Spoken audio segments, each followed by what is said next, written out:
lively and more comfortable. It will have a one-to-one flavor to the entire session. And, we know what the session what is the expectation from the session is. But before that, I would request you to take on to the chat and answer, do you think tax planning is important? And I know for sure we will have very insightful, answers to this particular question of mine. I again repeat myself, do you think tax planning is important? Even if it is not important, it is okay, fine with us. If it is important, all the, better. So what do you think? The tax planning is important. Is someone, has chatted, has reverted back?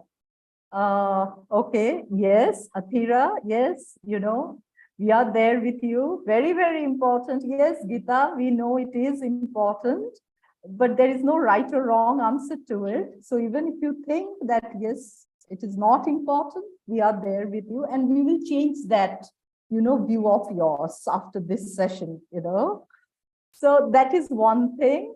And also, we would also like to know from you, do you understand?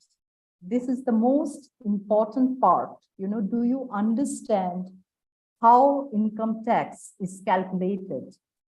Do we understand,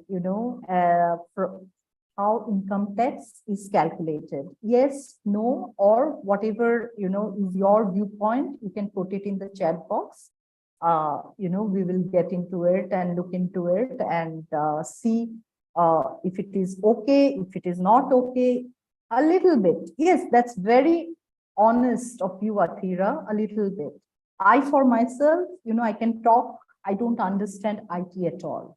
So yes, I don't. So I will request, yes, understand, but don't agree. Okay, Geeta. Okay, got it. Okay, while we are into our chat box conversation, I'd request my colleague, Farisha, to launch the poll one. And if every one of you could participate in it, that will give us an insight. Okay. The poll one question, do you think tax planning helps you to save taxes? Okay. We will keep the poll one question, for another 10 seconds or so. Someone, is saying that I'm new to this topic and would like to learn more. Yes, definitely. So we are all here in this session to understand, to know more and broaden our horizon. Yes, it ensures savings on taxes. 91% is saying that. Okay, 92% here, they are all saying that yes, it ensures savings on taxes. 13% is saying I'm new to this topic and would learn to, would like to learn more. Of course, definitely. You can also, put in your questions, while the session is going on in the chat box.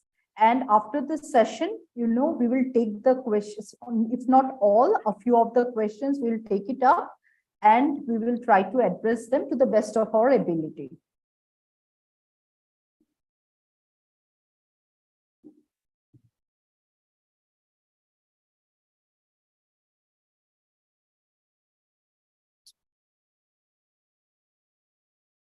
Can we share the results, Parisha?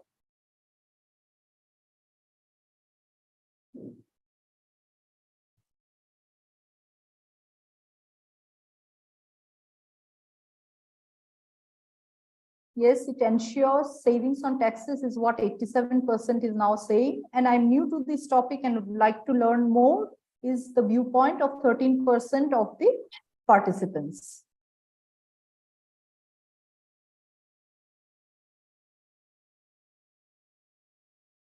Okay, good. So we are on the, in this exciting evening, we have our very own Neha with us. Neha is not new to us, and for some of you, she is someone, we bank upon for for, our knowledge on taxes, on numbers, on finance, on money. She's an integral part of She Knows Money. She is the founder of Womoneysta, and I have been through her sessions earlier. And for those of you who are new to her session this evening, you will understand, why you will keep on coming back to Neha's session after today's evening.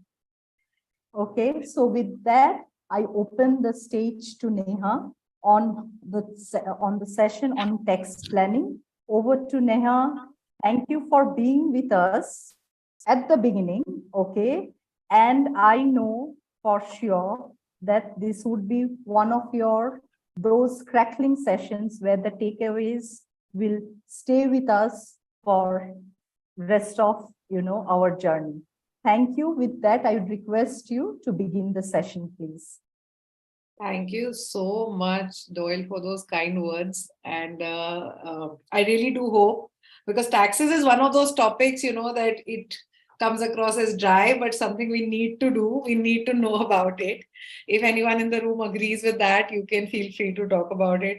It's also one of those pain points. None of us really want to pay taxes. Whenever we talk about it, the first thing is, how do I not pay any of this, right? So today's session is going to start as usual from the ABC, and we'll also talk about some surprise or some little secrets of how you can actually save your taxes. And of course, like always, we will have one little practical activity, hopefully, which you all will enjoy, right? So hi everyone, and whoever's coming in for the very first time, it's always good manners when you meet someone for the first time to introduce yourself. So let me introduce who I am and what we do at Womoneysta.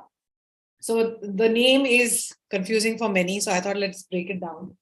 It's Women, Money and Sisterhood. So we're building a financially smart community of women who want to take control of their finances. I'm Neha Singh and the founder of this platform, and we launched this dream in 2020 because across many years of working, I would often come across women who were earning money but still not taking independent money decisions. They were not owning this money. They didn't really take the pride to create wealth and assets for themselves. So this is the narrative which we are trying to change.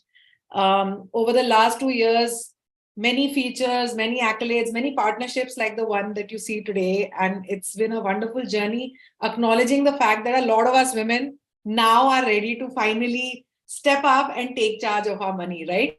I'm sure a lot of you in the room agree, and that's why you are here today. How we started this is through personal finance courses and workshops like the one you're attending. And today we also have financial planning exclusively done for women. We've also built a platform called Your Money Sister, where you can come in, have a conversation with our coaches and figure out whether you want to really move past the inertia and take those next steps for yourself to actually really, make that transformation, right? And I'll talk a bit more about that at the end. Very interestingly, I repeat this many times. Many of us, especially women, walk into these sessions. We are carrying these baggages at the back of our head that I came from a non-finance background. I am not great at math. I don't do very well when it comes to numbers. And maybe that's why this is a skill that I don't have, or this is a skill which I'm resisting. So my urge, like in every session, is to please drop that barrier, because this is just like any other skill, like cooking, driving, swimming. It's simply like that. If you get a good coach, you get the structure and the rules, you can start playing the game, and you can actually start winning the game as well, right? So with that, I welcome you all to another session by Womoneysta. You can go back over the She Knows Money channel. There are all our previous sessions. And if you enjoyed today's session, you can go back and go over the other videos as well. So with that, let's get started with a topic called taxes. And I found this very, very interesting and funny quote on the internet, somewhere off the internet, which says that I wish complaining about taxes was tax deductible, because we find so many people who are constantly just complaining, why am I to pay tax? I don't want to pay even a little bit of tax, right? So with that, I thought, let's start with the very basics. There are some basic terminologies that we all must know. Now, even if you're leaning on a CA, right? Someone else does this for you, or your husband does this, or someone else, right?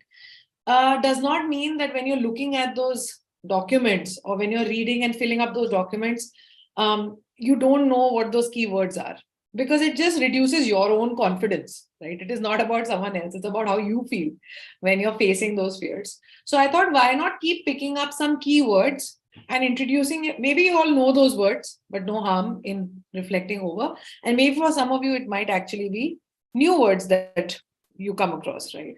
So these are some basic, very simple 4 keywords that each one of us must know when it comes to taxes. Nothing very complicated. Financial year, assessment year, income tax return, deductions and exemptions. Okay. So the first question for everyone in the room, 24 of us here, what is the financial year? Can anyone quickly put it out in the chat box? Or if you want to unmute and just tell me quickly. What is the financial year? Come on. Hi, I would like to Hi. say, I think it's the year April to March, and the active year is the financial year. Right. So Like the year what you're living right now. what I'm living right now. Absolutely. Yeah. So technically it's 1st April to 31st March. Absolutely right. It's the year in which I earn the income. Okay. In taxation terms, financial year is the year of earning my money, the income earning year. Okay. What is assessment year? Anyone? The year which is over and I need to assess my tax and pay on that. So the previous year to the financial year actually. Right. It's so assessment year will always be, in simple terms, the year in which you are actually, so you earn the income this year, but you're going to file for it after that, the next year, right? So assessment year is always +1. So if you see the terms financial year 2021-22, what will become the assessment year? Can anyone tell me? If the financial year is 2021-22, the assessment year is for the same financial year 22-23. 22-23, because that's the year in which I'm actually going to be assessed for the income I earn, right? ITR, income tax return, something which you all dread filling and sending. What is it? It's the crazy, huge bulk of document which has everything, our so-called profit and loss and the earnings and investments. Yeah. Absolutely. It's our Khulla Chitta, if anybody understands Hindi here. It's basically our chitta of everything that we have earned, the sources of income, the taxes that we've paid, and most importantly, it's that one verification document, many times used for multiple purposes, especially like visa purposes, etc., where you show them that, yes, I have an income. It's your government validated proof that I have some sources of income, right? And finally, deductions, exemptions. You all have heard these words as well. What is deduction? What is exemption? Deduction would be like, whatever interest we pay or something. So, मतलब ऐसे सुना है, कान से पढ़ा है that the interest is deduction. It's deducted from your taxes because that's your expense, something like that. So an exemption will be that 80C, that is what we've come across कि ये ले लो, ये पे कर दो, तो 80C का आपको ये भी मिल जाएगा, receipt भी मिल जाएगा. So that will be an exemption, I guess. Done. So for now, I will not get into the technical, definition, but for us to understand, any deduction or exemption is like a benefit which is given to us by the government, which helps to reduce the tax that I have to pay, in simple words. Okay. And today's session, we will talk about some surprise deductions and exemptions as well, right? So here it is for everyone's quick reference. You all know the answers. Those who don't, it's right here in front of you. Financial year 1st April to 31st March. Assessment year is the year in which returns are filed. It's always FY plus AY +1, which becomes your AY assessment year. Proof of your income is your ITR, and your any benefits to reduce your tax payable becomes your deduction or an exemption. Okay. Moving forward quickly, how tax works. You should know the process, because there are simple 3 steps which happen whenever you are trying to calculate your tax payable. The first one is that we have multiple sources of income. So the first step is to categorize and add up all your sources of income. After that, this income is adjusted or reduced for certain deductions and exemptions, some benefits. And from there, you get an income on which the tax is calculated and paid. Okay. So today I'm going to discuss all these 3 steps with you. Very simple, not so complicated. There are 3 technical words which you all would have heard or maybe read. When you add up your income, it becomes your gross total income. When you remove some deductions from it, finally it comes down to a net taxable income, right? So I don't pay tax on everything I earn. After some benefits on the taxable income, I pay the tax. And for paying the tax, also I have to work with the slab rates, etc. Right? These are the 3 steps. So today I thought over the next 40-45 minutes, we will go over these 3 steps together. Okay. So the first step is figuring out my gross total income, right? And what comes under income. Very important. Now, I'll talk a story about my friend, let's call her Anita, okay? My friend Anita has many sources of income. Maybe you also have these, maybe your friends also have these. So she has an income from her job and she earns 48,000 rupees every month. She also has a property from which she gets a rental income of 25,000 every month. She also did some freelancing side hustle work from where she earned 55,000 rupees this year. She made some investments. She sold those investments and made some profit. Okay. That profit was around 85,000. And finally, she's very smart. She also has some fixed deposits with her. So she every year is also earning some interest on these fixed deposits. Okay. Now, each of these sources of income can be broadly categorized under the 5 heads of income. Every time you're filling an ITR or you're getting your form, right? Any form 16, etc., you will notice that it will have these heads of income mentioned. These are called the 5 heads of income as per Income Tax Act, right? As per income tax laws. Income from salary, income from house property, profits and gains from business or profession, income from capital gains, and income from other sources, right? Your salary, self-explanatory, house property, self-explanatory. If you're a professional, also have a side hustle, freelancer, everything that you make comes under profit and gains from business or profession. If you have made some investments and made some gains on it, that comes under capital gains. And finally, what is not fitting everywhere else fits under income from other sources. Typical example being if you have received some dividends or if you have received some interest on your FDs, etc. Right? That is your income from other sources. So that's the first step that you should know, that income has to be categorized in these 5 heads. The second step is the fun part, right? So this is the easy part. What I've earned, I know. Now the fun part starts. How do I start reducing my tax liability, right? So we've broken this down into 2 specific segments. One, are there some important deductions if you're a salaried person vis-a-vis if you're a self-employed person, right? So let's try to understand for all those in the room, how many are salaried? Please put it in the chat box. Maybe you want to pay attention to what I'm putting, right? If there are salaried people in the room, just put it out in the chat box, okay? So we'll share a few exemptions for salaried, which if you don't know, then you must know about these. And then if there are some self-employed people who are doing any of their freelancing work or have their own business set up, you can look at the deductions on the other side, right? So let's start with the salaried folks. So I have put down 3 major deductions that you all must be aware of. The first one is called the standard deduction. Now the standard deduction is a flat deduction of 50,000 that you get every year. Okay, not very complicated. Very simple thing to keep in mind about the standard deduction is that this 50,000 is irrespective of your time of employment and irrespective of your number of employers. What that means is if during the year you have changed jobs, okay, and you have 2 employers, you're not going to get 50,000 per employer. You will get only one flat 50,000 benefit for the entire year. Okay.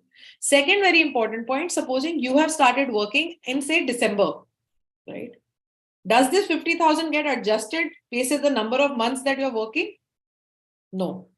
You will still be, so someone who's working from April vis-a-vis someone who's working from December does not matter.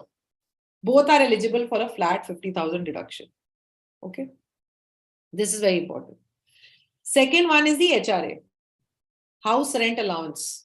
This is basically a partially deductible benefit, which means that you may get full benefit. The full HRA might be tax-free, or there would be a calculation basis which a small part of this amount that you're receiving as house rent allowance becomes tax-free, right? What is that calculation? I've given you those three, there is a calculation which is done, which says the HRA is exempt up to the least of the three options. The actual HRA that you get, the rent you pay minus 10% of your basic, and 50% of your basic if you're living in metros, 40% if you're living in non-metros. Okay, there is a calculation which is done. So for example, actually you are getting an HRA worth 2 lakh rupees. But as per these three criteria, the least amount comes down to say 1,20,000. Can anyone who's listening to me and who's not intimidated by numbers, can you tell me how much will be the taxable HRA for you? So you got 2 lakh rupees and the least of the three options came out to be 1,20,000. Okay. Now, what is going to be the taxable amount of your HRA and what is the tax-free amount? If even one person gets it, I know you all are listening then. 1.2 becomes my tax-free amount and the remaining 80,000, because I got 2 lakh rupees as HRA, the remaining 80,000 is my taxable HRA. That's how it is calculated. Is that clear? Any doubts and questions you all have, please keep putting it in the chat box. Okay. The third one is the leave travel allowance. Now, in case you take a holiday domestically with your family, you will get an exemption on that domestic travel cost, not the food, not the accommodation, not the shopping, nothing. On the domestic travel, you can claim a benefit, you can get a deduction. This is prescribed by the company. What is that limit? Okay. But you will have to show them or have some proof of your plane tickets, etc. And this you can claim not just for yourself, even for your spouse, dependents, brother, sister, children. You can claim for all of them, but only the travel tickets. The other catch here is that the government has given blocks of four calendar years. Okay, so right now we're in the 2022 to 2025 calendar year block. In this block, I can claim this benefit twice. Okay, in my 2023 travel and in my 2025 travel. I cannot do more than that in one block. Okay, so these are the three major exemptions which every salaried person must know about. Apart from that, there are other small allowances as well. But for now, these three definitely you should know about. Two major benefits which I want to talk about for self-employed. Now, if you're self-employed and you're still paying a rent and you're not getting any sort of HRA, house rent allowance, there is a section called 80GG under which you can get a benefit up to 60,000 rupees per year.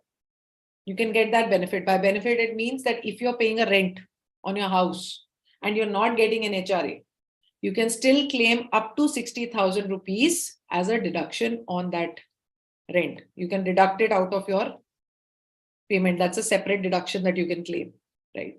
So many of us don't know that there is a separate benefit that I can get on the rent that I'm paying if I'm a business owner or I'm a freelancer, etc. Right? So this, the only catch here is supposing I was working in the financial year, I was working from say April to September. Then I quit and then I started doing something of my own. So during the time, if any time in the financial year, you have got the HRA benefit, you cannot claim this. It has to be only one of the two things that you can claim.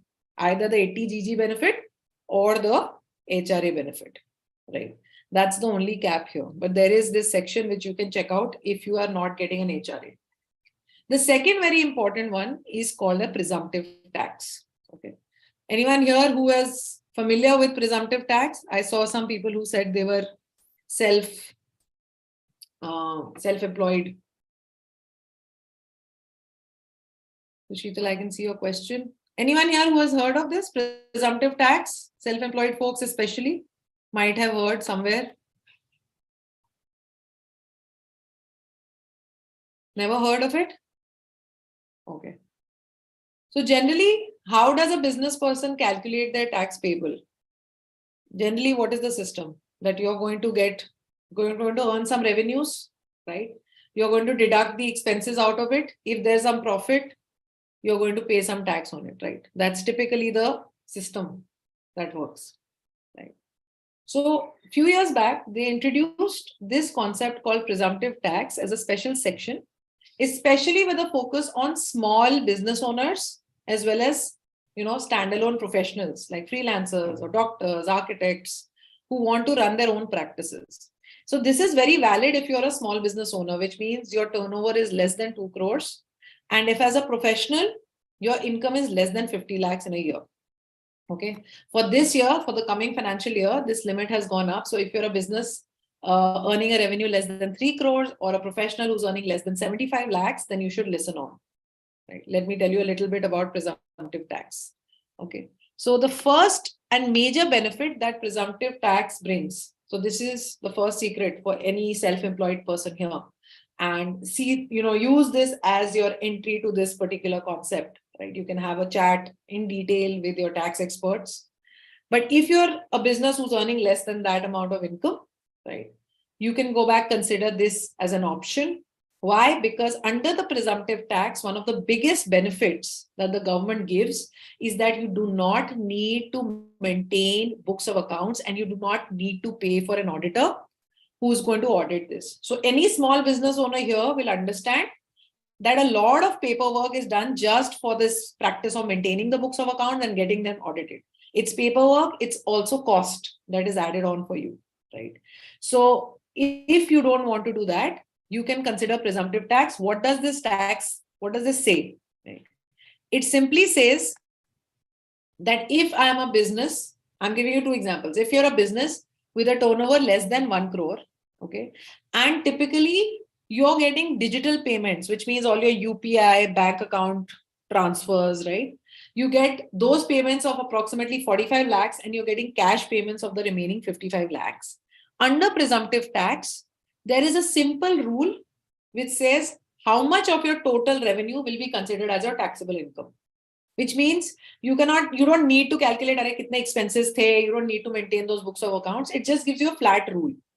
So the rule for business is that for digital payments, whatever you have received, 6% of that will be considered as your taxable income. And for non-digital payments, which are your cash payments, 8% of that will be considered as your income. So if you had a turnover of 1 crore, for example, and through your digital payments, 2.7 lakhs will be considered as your income, and through your non-digital, 4.4 lakhs, which means your taxable income will be calculated at 7.1 lakhs. So you will, when you're doing your 5 heads of income under income from business, you will only be having to consider tax payable on the income of 7.1 lakhs. No one need to maintain any books of accounts or see, okay, how much expenses there, etc., etc. Similarly, if I'm a freelance professional, right, and I have earned like 18 lakhs last year. Now again, I will go back. I will either have to do my calculations. What are the expenses I've incurred? Otherwise, I can just opt for presumptive tax, which says your profits or your income, taxable income from freelance is considered as 50% of your receipts, right? So if you were to do a comparison, under presumptive tax, I actually earned 18 lakhs, but from a tax perspective, my taxable income is 50% of 18, which is 9 lakhs. Okay. Now, supposing you did your math, you went back, you did some calculations, and you figured that your expenses actually were 6 lakhs only. So as per your calculation, income minus expenses, your net profit will be 12 lakhs. So which one of the two do you think is more beneficial for this professional income? Which one of the two should they opt for? Should they opt for presumptive or should they go for the actual tax? Whoever here is, right? The net profit is lower, so they're going to pay tax on lower amount of income, one. And secondly, like I said, no need of maintaining books of accounts and no audit, no CA, nothing is required, right? Otherwise, there's a regulatory requirement that you have to have audited books, right? So I would suggest if you are someone in this space, please go back, read up, talk to your CAs more about this. It might be a worthwhile option for you to consider to reduce your tax liabilities, right? Did you like this? Anyone in the room who had, because I saw a lot of you had not heard about it. Do you think this is something new, cool, interesting, secret? Didn't know? Now you know. Okay. So this was one for all the self-employed folks. Now let's come to some other deductions, right? Some other ways that I can reduce my tax, right? One is Section 80C. Before I tell you what is under Section 80C, it's the popular cousin, so everybody should know about Section 80C. So tell me what all comes under 80C. What are the investments that I need to do, basis which I can get this 1.5 lakh benefit in a year? Let's go. Before I tell you. So I am getting questions. So iPhone 13 is that if expenses are, so you can do the comparison and choose which suits you, right? PPF, Rashmi says PPF. Doyle says medical insurance. Bavleen says investments. Which investments? LIC premium, yes. ELSS. ELSS is a mutual fund, tax saving mutual fund. Absolutely, Manisha. NPS, yes, Satira. You all have heard of these? Donations, I'll come to that. Okay, but you all know about 80C.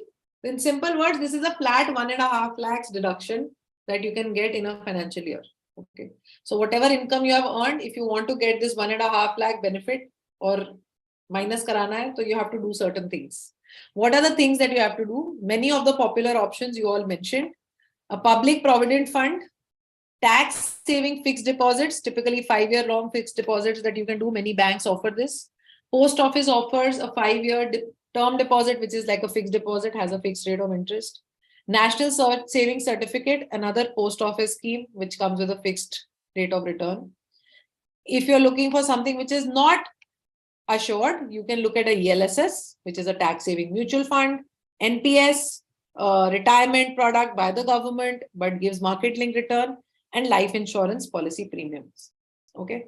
Now, quick question for everyone. If I pay life insurance premium to ICICI, will that qualify under this 80C benefit? What do you all think? RDs won't come.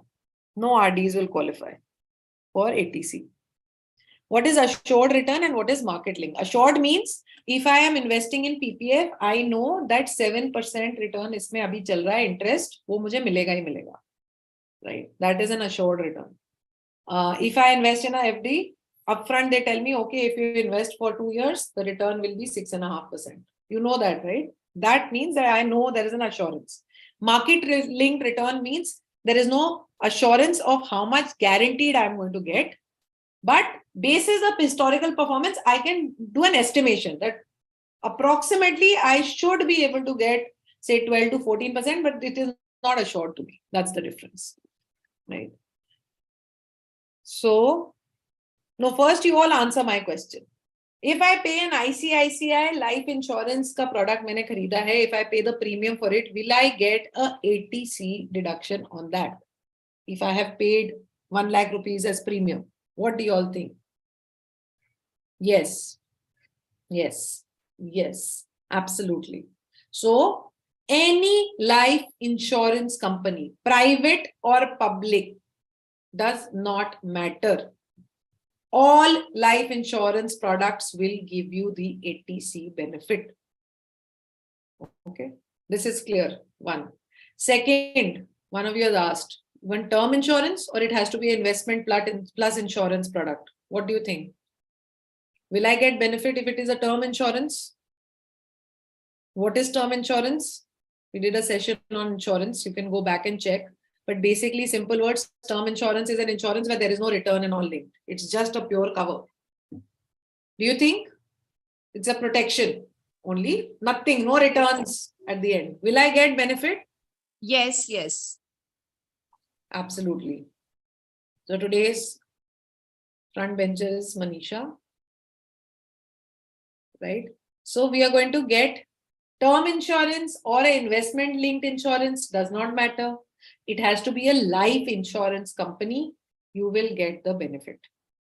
Many times people confuse only LIC we have to buy because only LIC. Aisa kuch nahi hai. Okay. You can opt for other companies as well who give you better products. No harm, right? Some hidden gems, and many of you missed out actually. So maybe you would like to hear about some hidden gems from where you can actually get this 80C benefit, right? There is something called a EPF. All those who are salaried, you've heard of EPF? Salaried folks in the room, I'm sure there is some EPF which is being cut from your salaries, an employee provident fund. Heard of it? Yeah. Yes. Yes. Done. So EPF and PPF are different. We all know that. Yes, absolutely. Yes. Okay. So EPF is a different product. PPF is a different product. PPF is for everyone. Even if I'm not employed with anyone, I run my own business, I can open a PPF account. But if you're employed only, then you get a EPF account, right? So your contribution to EPF is also under 80C. Then if you are doing a voluntary contribution to this EPF, which means over and above your 12% basic, you increase this up to 100% of your basic. That also is added to this 1.5 lakhs ka deduction. So Kanya Samriddhi Yojana, special scheme by the government for young girls, is also, whatever investments you're doing for that is also counted against 80C. Then 2, which many of you didn't mention, these are like the easy ways to get deduction. If anybody has kids here in the room, you're paying tuition fee for your children. Anyway, you're paying that. You can get a deduction on that as well. And finally, if you have a home loan, whatever is the principal amount of that home loan, not the interest part, the principal part, whatever is being repaid year on year, that part of the home loan also will be added to your 80C benefit. So net, you don't have to do too much effort to get this 80C benefit, especially those who are in salaries. Many times your EPF, and if you have, children, then your children tuition fee together, maybe 1 or 2 little bit investments you have to do and you're done. Maybe 1 or 2 life insurance premiums, and that's pretty much it, right? It's covered. Over and above this 1.5 lakhs, there is a special benefit if you invest in NPS, National Pension Scheme. If you do that, which is a government-backed product, retirement product, there if you do another 50,000, you will get additional 50,000 benefits. So under this entire section 80C, you can get 1.5 lakhs, plus if you do NPS, you can get additional 50,000, which makes it 2 lakhs. Okay, so this is clear. I think this everybody would, you have an idea about this 80C. I mean, should not be something which we have never heard. Most of us would have heard of this, right? Then let's talk about some other deductions, which many times, many of us are not fully aware. We know maybe that there are these deductions, but I don't know exactly how it works. Right? So 80C is up to 1.5 lakhs plus this 50,000 of NPS.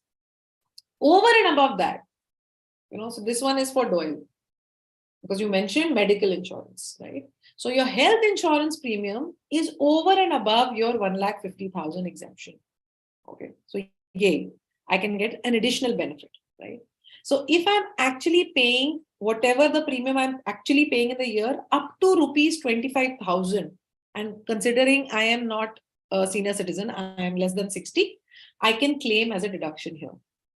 If I have senior citizen parents for whom also I am paying the health insurance premium, for senior citizens, this benefit is up to 50,000, right? So if I'm paying for them, plus I'm paying for myself, I can club that together and claim all the way up to 75,000 rupees of benefit on my health insurance premium, over and above that 1.5 lakhs, right? That's one, very important. Many times people confuse that this is also limited to that 1.5. No, it's over and above that. Second, anyone in the room who has an education loan for themselves or for their children should know about 80E, right? 80E is the interest on your education loan. This has no upper limit, but it has a time limit. If you have taken an education loan for yourself or for your kids, right? Whatever is the interest payable every year, you will get a full tax benefit on that, but only up to 8 years from the year of repayment. That is an additional benefit, okay, with no upper limit.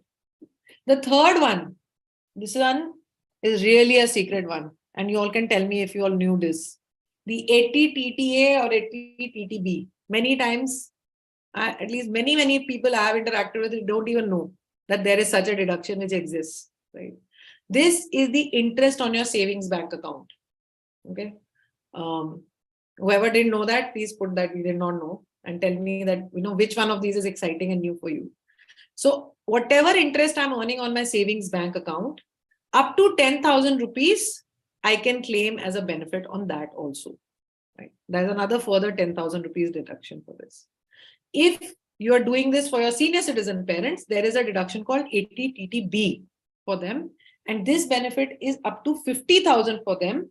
And not just their savings bank account, even for their fixed deposit, their recurring deposit, the interest that they're earning, up to 50,000 rupees is exempt under this section. And many times we don't know, we are not aware of this section that it exists as well. And donations, 80G, most of us would know this. The only thing you wouldn't know is there is no upper limit here.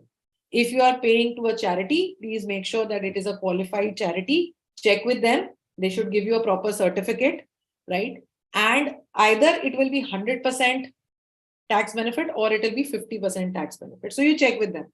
Where do they qualify? They have to give you a proper certificate. And with that, you can claim a benefit on 80G as well, right? So these are the 4 other ways that you can get a deduction. Tell me which of these was new for you guys in the chat box. Neha, may I ask you a question about preventive health checkup, that 5,000 rupees which we get it? So yeah, it's under 25,000. It's under 25,000. Yeah, it's okay. under this clause, right? Okay. Any other doubts, questions? I have a question with respect to this 5,000 preventive only, but how do you you save the bills and that's how you claim it, or Yeah, you just just mention save the it? bill. Just save the bill, they will add it. So you don't have to send any proofs and everything. In case, scrutiny or someone from the IT department does reach out, then that is the situation. Otherwise, you can just claim it. Okay. Thank you. Hi, Neha. Yeah, hi. Is my voice audible? Yes. Neha, my question is pertaining to LTA, Leave Travel Allowance. Yeah. So, for example, my company gives me a 10,000 limit LTA for me. So, Neha, you have said that we can claim LTA for a family also. Up to that limit, no? Yes. So my doubt was, Neha, if me and my sister go to a tour, so for example, I have to claim that LTA. So only I can claim it for myself, right? No, you can claim it for your sister. Yes, you can claim it for your sister.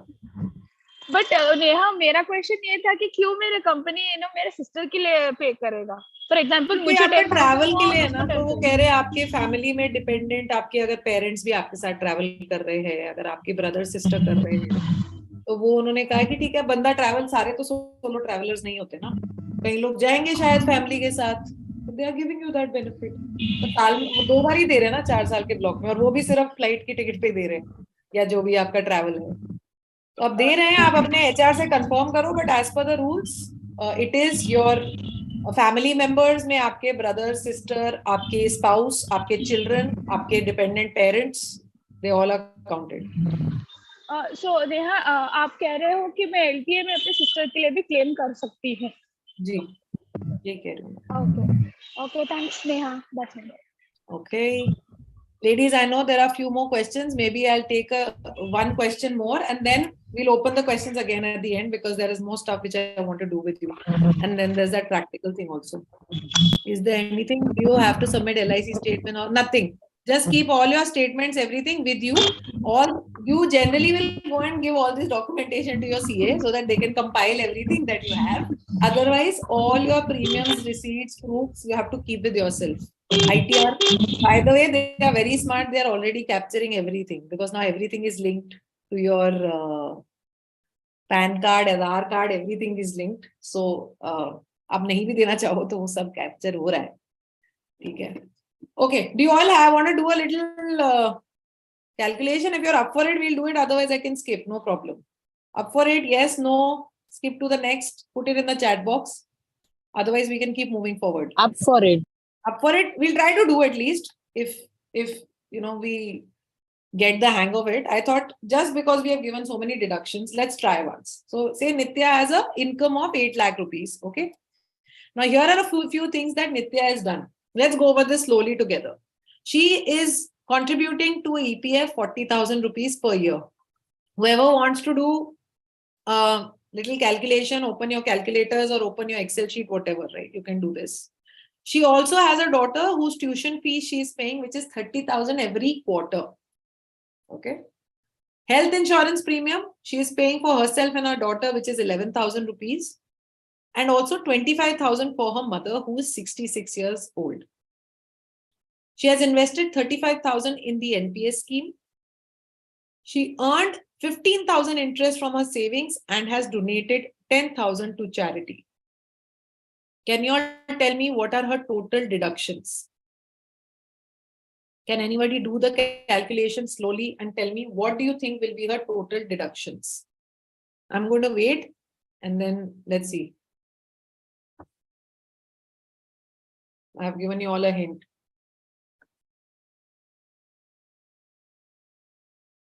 Quickly tell me, does this 40,000 qualify as a deduction?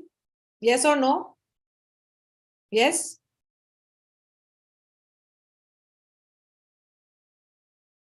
Yeah? Okay. Daughter's tuition fees? Does it qualify? Yes or no? Yes? I have Atira. Yes. Okay.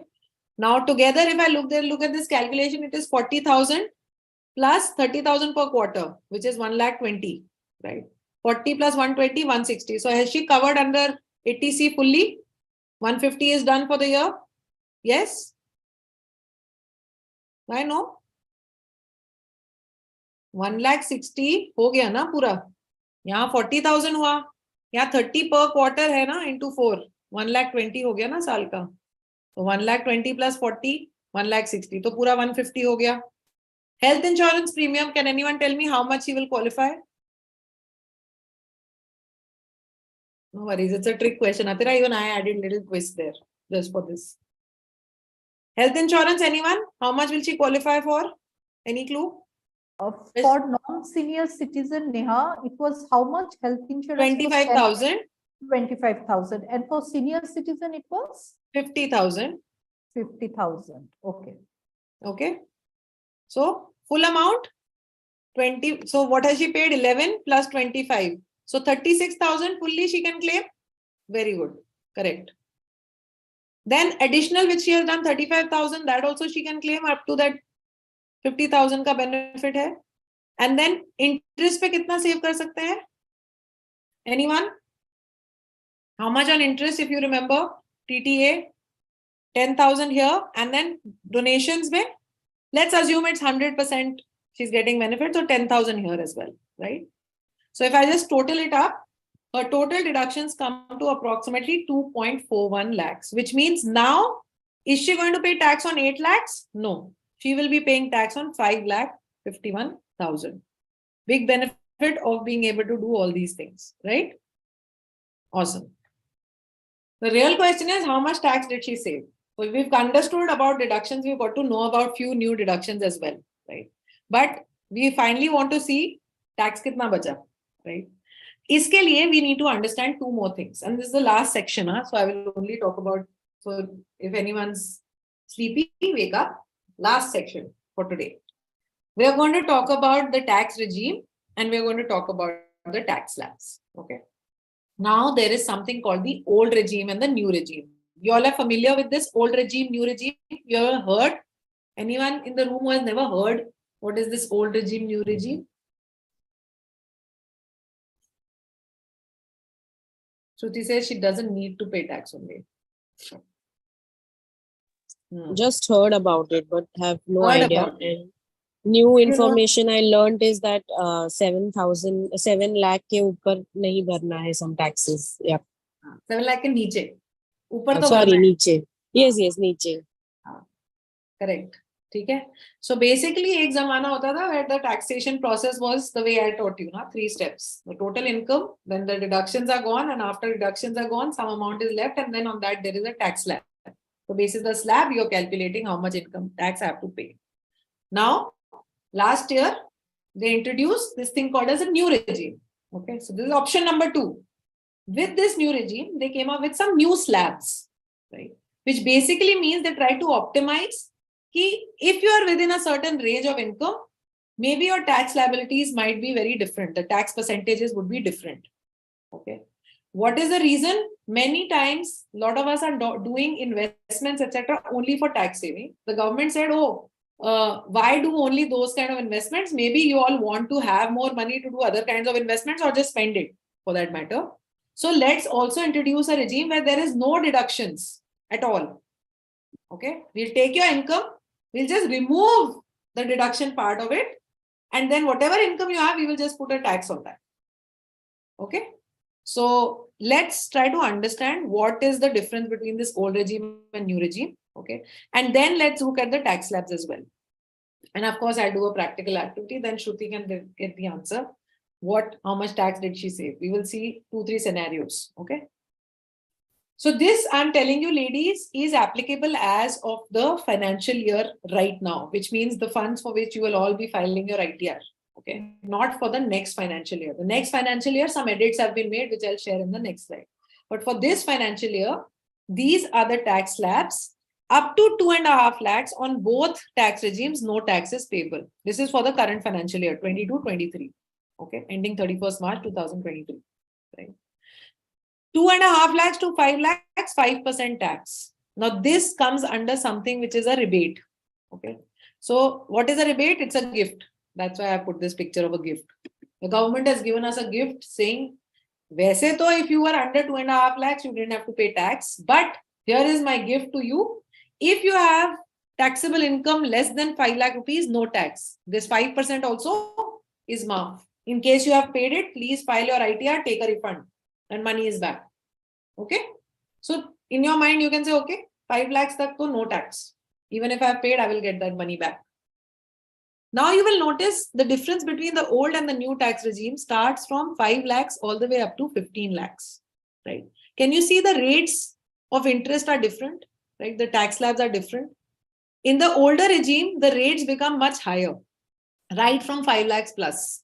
But in the new regime, they have only increased the rates by 5%. So between 5 to 7.5, it was 10%.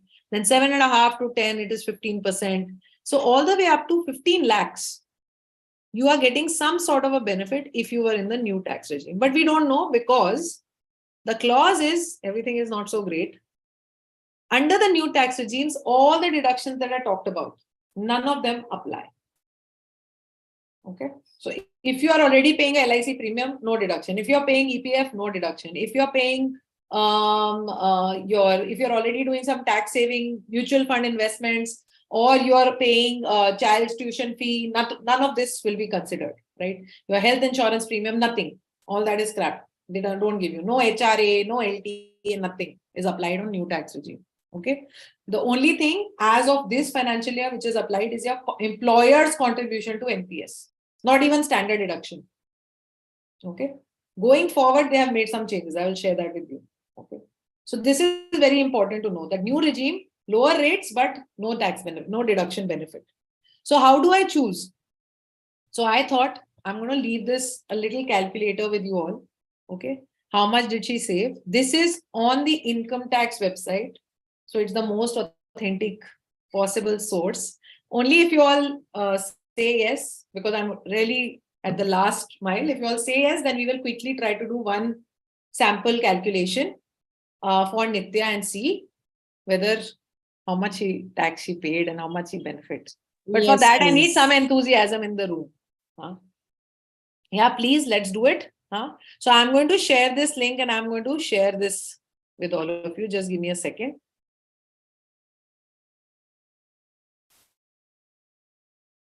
Even later, you all can try and refer to this if you want. The only thing is this is not showing for next year. This is right now showing only for. You all can see this screen. Okay. So this is the income tax website calculator. So really the most authentic possible source, right? So this, if you all can see, let's try to fill it as Nitya. Okay. So we are trying to fill it for the current financial year, 22-23. So assessment year kya hoga? 23-24, right? So I go and select that. Here it asks me, you all can see the calculator, right? Yeah, Doyle? Yeah, okay. Now it asks you a question like this. Are you opting for tax under section 115 BAC? Does anyone know what this is? This fancy word?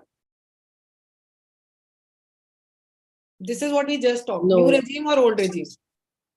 They make it complicated. So if you're opting for new regime, you will say yes, right? Like I think Shruti in the room said, yes, if she goes for new regime, she will not pay any tax. But we are talking of this year, maybe next year, yes.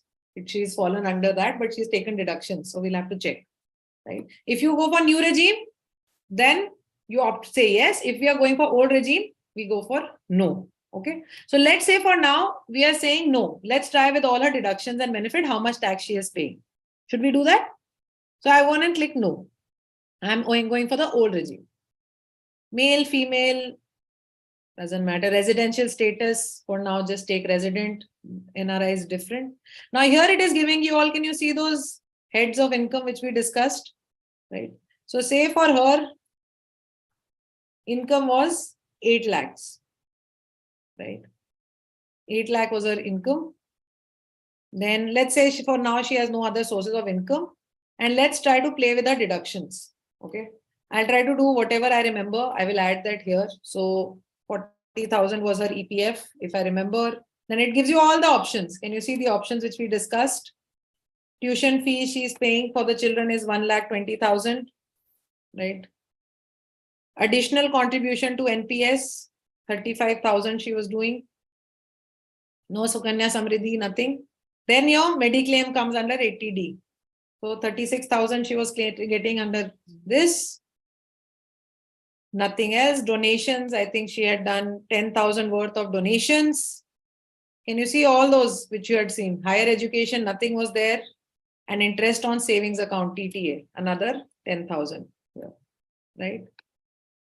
So can you all see? I think I have either missed something here. 5,59,000. If I just go down, what is the income tax liability she has to pay? 25,272. Now, supposing she had not done any of these investments, 25,272. If I have not done any of this, I have not taken any benefit, right? For example, I'll just remove all this. Nothing. No benefit is there. Okay. Neha, have a have you question. considered standard deduction of 50,000? Let's assume अभी इसमें count कर दिया, वरना मैं 7,50,000 भी कर सकती हूँ. But for now, let's assume कि वो already accounted for है, Manisha. Okay. Okay. For sake of simplicity, you have a point there, but अभी के लिए just to show everybody the difference, right? So ये same situation है, 8 लाख रुपए. अब इसमें अगर मैंने कोई benefit नहीं लिया ladies, तो मैं 25,000 की जगह मैं दे रही होंगी 75,400 का tax. That is the big difference when you start using these deduction benefits. जितने आप deductions use करते जाओगे, उतना आप अपनी tax liability 50,000 almost का difference है आपके इस case में. इसी पे आप जाके खेल सकते हो. If you all want, we can even try once. अगर मैं इसको shift कर दूं और इसको मैं new tax regime में ले जाऊं, ठीक है? अब new tax regime में आप देख सकते हो deductions. Deduction के नीचे क्या आया? Did I get any of those benefits? जो सारे थे, कोई benefit नहीं आया. एक ही आया employer's contribution. And here, to your point, Shruti, 46,800 is her tax payable. Now, out of these three options, which option do you think is working best for Nitya? In one option, it is 25,000. One option, it is 75,000. One option, new regime, it is 46,000. Which one do you think is working best for her? The first Definitely one. with deductions. Definitely the deductions, right? So Right. why I'm sharing this calculator, at least for this year, you all can try to use this for yourself, right? And try to figure out which regime and how much deductions is working better for you. Okay. So this is one thing I wanted to share, at least for this year. Now going forward next year, few things are going to change, right? The new regime has got revised. One of you rightly said, that the basic exemption limit has gone up from 2.5 to 3 lakhs, and the rebate has been extended to 7 lakhs. Only in the new regime, not in the old regime. So old regime it is still at 5, new regime it is at 7. The tax slabs have been further changed and reduced, right? So there is some benefit there as well. And finally, standard deduction is now allowed in both the regimes, right? So whatever benefit they're equal. There is not that 50,000 ka benefit which old regime was getting. That is no longer there. The other very important thing to know is that now the old regime is become something you have to choose. If you are not choosing as a salaried person that I want the old regime, by default, your tax calculation is going to happen under the new regime.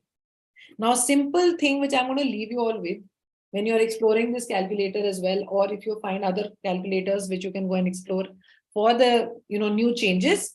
But a simple thing which you want to see, especially those who are sitting in the 7 lakh to 15, 16 kind of lakh kind of a bracket, the benefits that you would get in the new regime would be higher if you're not claiming very many deductions. Typically 3.5 lakhs plus of deductions is where the new old regime starts becoming beneficial, right? The higher your income, the chances are very high that the old regime would suit you better. So these are simple rules that you can try to look at. If you are between the in that bracket of your 7 to 15, 18 lakhs, chances are if you're not using enough deductions, you will be better off in the new regime. Okay. If you are above that 15 lakh limit and you're using 3.5 to 4 lakh plus kind of deductions, typically you have a home loan, you're already paying very heavy insurance premiums, you have a good EPF contribution, etc., then chances are very high that you will be better suited in the old regime.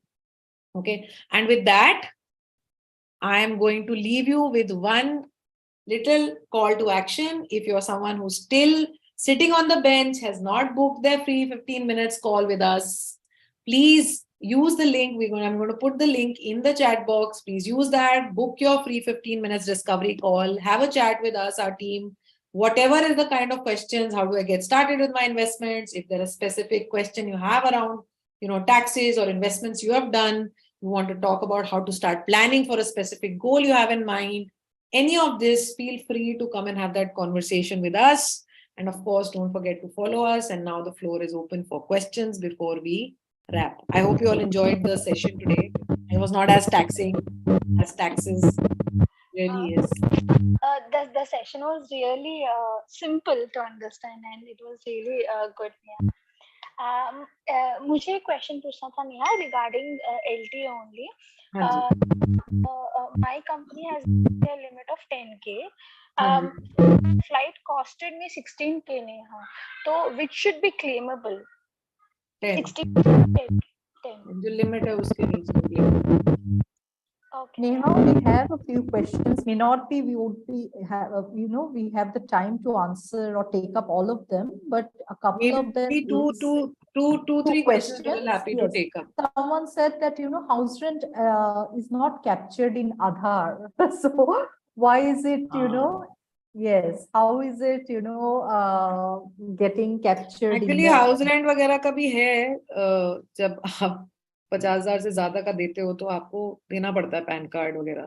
तो अगर काफी लोग cash वैश में ले रहे हैं, but I am pretty sure sooner than later इसका भी हैक निकल ही आएगा. तो मतलब फेयर पॉइंट है वो. अभी वहां पे बच रहे हो आप सब, ठीक है, हम बचे हुए हैं. जब तक नहीं होता उनका हैक, अगर आ जाएगा उसका हैक तो वो भी फंस जाएगा. बिकॉज 50,000 से ऊपर you have to declare PAN card of. Hi. I always have loved your sessions, so thank you so much. And my question is, about tuition fees that you mentioned. So now, generally, like, we take up these courses, like personally, I don't have a child. So personally, we take up some tuitions, or maybe if I have to enroll for Womoneysta or something like that. So then, can that also? Nahi? Not as far as I know. Otherwise, कितने सारे लोग और आके ले रहे होते हैं हमारी क्लास में. But jokes apart, नहीं. Education, like if you're doing like scaling yourself up, a lot of times companies have this kind of a benefit. Sometimes they give to their employees. But that you will have to check with your company. So then I Is there work in any upper limit for this tuition fees? Where 1.5 lakhs? 80C के under आता है ना? हाँ, right. 80C में आता है ना, तो 1.5 lakhs का साल का लिमिट है. Right. Neha, I have one question. Suppose, Hanji. for example, you apply for the house loan and it's a joint ownership. Hanji. And like, say, for example, me and my daughter, we are buying a new house and I don't want to use the tax ka benefit and I want to pass it over to my daughter. Then is that possible if we are, if she's the first applicant and I'm She the will second anyway applicant? have her own benefit. So co-borrowers and co-owners का rule होता है. आपको Okay. co-borrower होना है और co-owner होना है. ठीक है? Co-owner. है ना? अब she will also have her benefit. मतलब वो principal amount claim कर सकती हैं और 2 लाख तक का interest claim कर सकती हैं, and you can also do the same. No, if I don't want to do, then she can claim the whole वो तो अपना benefit. करेंगी, No? हाँ, वो तो अपना पूरा कर लेंगी, हाँ. Okay. Thank you. So we have come to the end of the session. Okay, I'd request Parisha to launch poll 2. Okay. In the meantime, my heartiest thanks to Neha. Okay, for being so wonderful as usual, for being so relatable as usual, because I understand, from where I am sitting today, that this is one subject like maths most of us dread. And for people at your, of your stature and caliber who makes it easy and simple for us, we are very, very grateful to you. And we look forward to this particular journey where tax is, whether we like it or not, is part of our lives. And as responsible citizens and as earners, where, whether self-employed or salaried, we need to pay our taxes and keep our books clean. So that is where Neha and her team are working hard day in and day out and making our lives easier. Thank you, Neha. Thank you for being so wonderful. And hopefully we will have the next session on for people who have children or, in the future will have children. It's on your child's education. The timings are the same, 6 p.m. to 7 p.m. We will get back to further details. From the team, it will come to you. The poll results are out. The question was, do you think this session has helped you better understand key tax terms, how tax is calculated, and how once we can save on taxes? And yes, the clarity and the confidence with which people have answered this is 60%, and partially new things, which will take time. And if you attend Neha's session, henceforth, it will, you will jump up to the first category in no time at all. So with this, we come to an end to this session. I wish all of you a very nice evening ahead, and hopefully we will meet very soon. You take care till then. Bye. Bye. Bye. Bye, everyone. Thank you so much. Thank you. Thank you so much.